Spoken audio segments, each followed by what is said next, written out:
Well, from this tiny starter island to this paradise.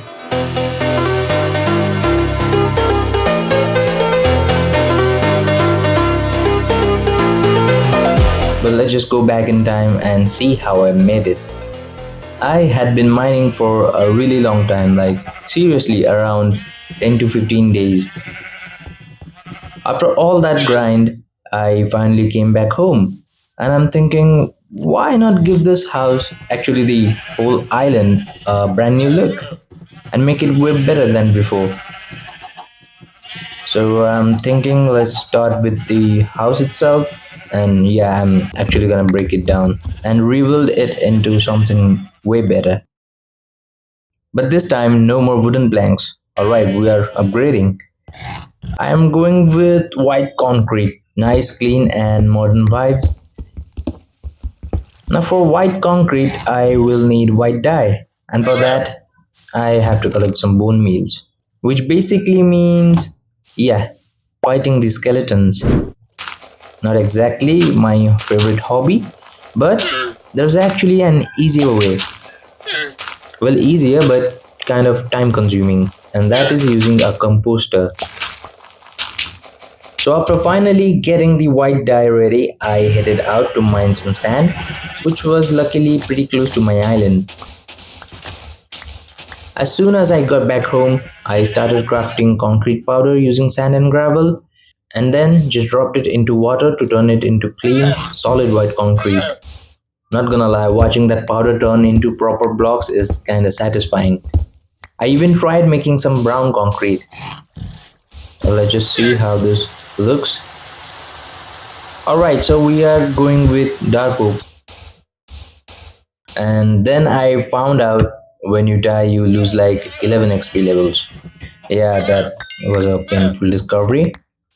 So the next day I headed out to collect some more sand. I mean, we have to expand the island. The island isn't gonna expand itself, right? Grabbed some dirt as well and then came back and dumped everything in one place like a true organized, well, kind of organized player. And the very next day I finally started breaking down the roof and wall of my house, which was taking way too long.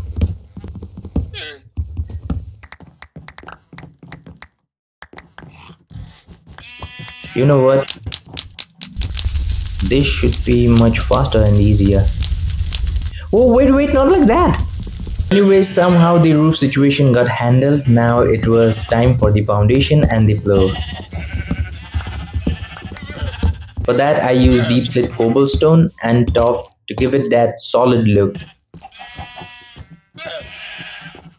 After that, I built up the frame of the house using dark oak. It was 4 blocks tall, and then I started placing white concrete.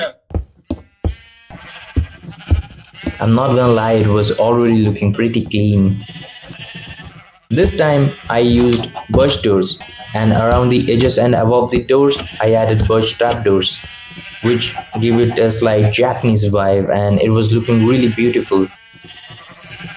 Then I marked out base and foundation for the other rooms using deep slit and tuff as well.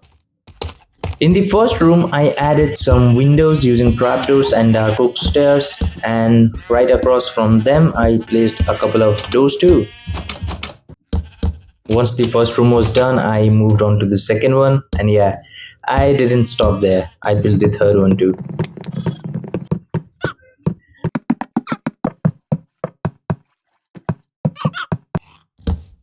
And now came the hardest part, the roof of the house.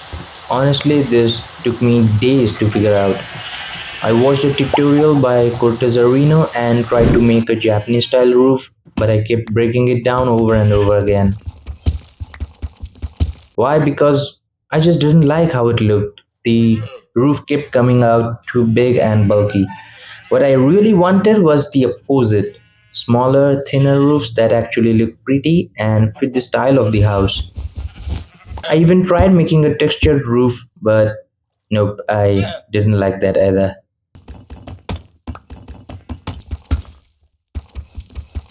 Eventually, I somehow managed to make a textured roof, then tore it down and built a normal roof instead. But for some reason, nothing felt right. No roof, textured or plain, was giving me the vibe I wanted. I just decided breaking it down, watching hours of hard work vanish right before my eyes. I felt awful, like my house would never be finished. At that point, I thought, okay, fine, any roof will do, I just need something. Then I came across this Cortezarino's video and decided to follow it.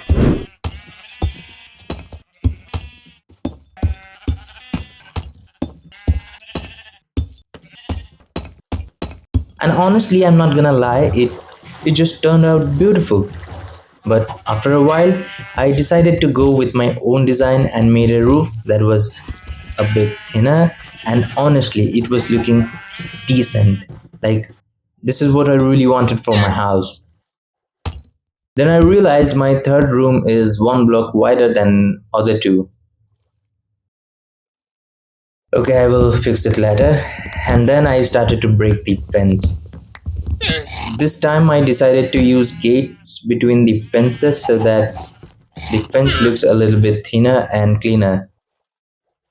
You guys are really giving me a hard time, just come over here. After that, I started raising the sides and area near the edge, and then I remembered I should probably add a layer over the porch using campfires to protect it from rain. Kind of like a little roof layer. Then I headed out to the front area to collect some dirt. Using that dirt and sand, I expanded my island so I could build a small stable for my llamas. Because honestly, they look really sad getting soaked in the rain. Poor little guys. I started working on this stable, building the walls and floor using deep slate cobblestone, tough granite, and regular cobblestone. Then I added a little fencing and brought in my two llamas. I built the middle wall and brought in the other two llamas, but I have no idea why one of them kept spinning around like that. After putting in the gate, I moved on to the roof. By now, I had a pretty good idea of how to make it. And soon enough, I had crafted a really beautiful roof that matched my house perfectly. It just looked amazing. Finished my work, I was checking my inventory when bam, phantoms attacked me out of nowhere. But just look at this table. This came out so beautiful. I added some banners and placed a few hay bales for decoration and then finished it off by putting some remaining fences. Now I need to place a spruce tree here. But for that I will have to head all the way back to my mining site. So the next morning, without wasting any time, I set off. On the way I spotted a snowy mountain. Okay, that's actually cool. While I was chopping spruce wood, I also found some mossy cobblestone. So of course I grabbed that as well. Then I headed back home, and by the time I arrived, it was already night. And just look at my house from here. That's look absolutely stunning. The next day I planted the tree, used bone meal to grow it, but it wasn't anything special. It didn't grow as big as I expected. Fine, I will just build the tree myself. I started adding birch leaves, spruce leaves, and oak leaves to shape it. Then I went to a nearby spot where I found jungle trees. And a fun fact, this is actually where I spawned for the very first time in this world. Like, like this is the place where the survival world started. I collected some grass, bamboo, and vines and came back to continue work on the tree. Honestly, I don't know the correct way to build a tree. I just kept going with whatever felt right.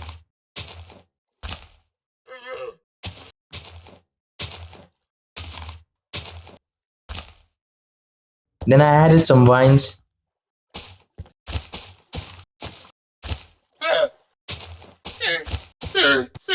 Okay, maybe a few too many vines. After that, I added some grass around my garden as well, and now this tree was actually looking super attractive. Like, seriously, it turned out really beautiful.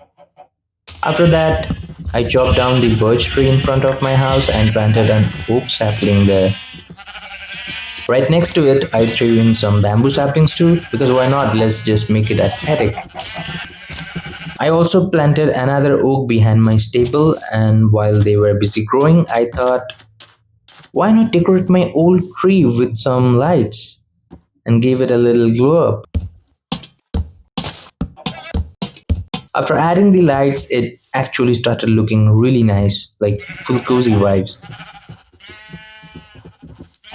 And right in the middle of that, I have noticed my oak tree had finally grown.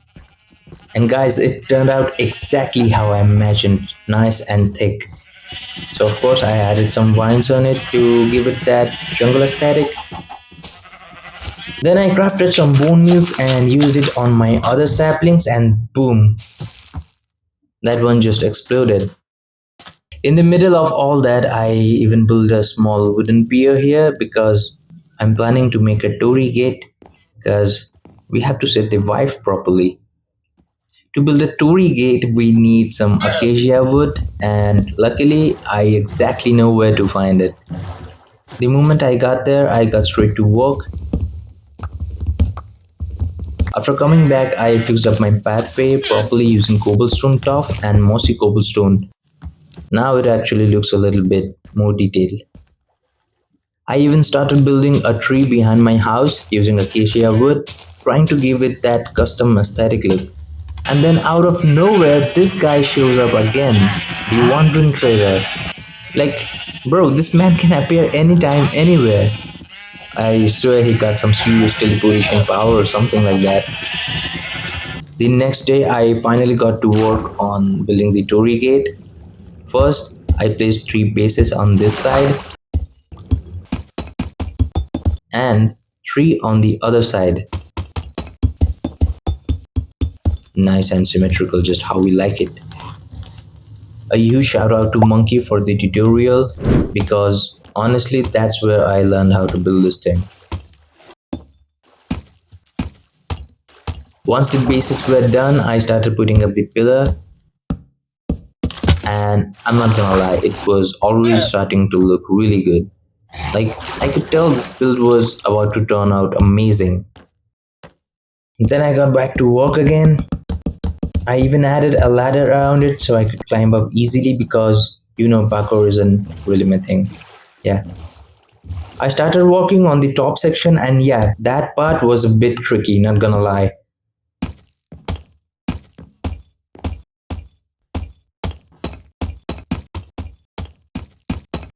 But I know once I added some details, this thing was gonna look absolutely stunning. And for the detailing, I threw some lights, banners, trapdoors, and buttons. What did you think that I would just show it to you just like that? Before we go there, I want to mention that I already made a shelter for my sheeps and also added a tree right next to the shelter. So now let's just go and check everything out.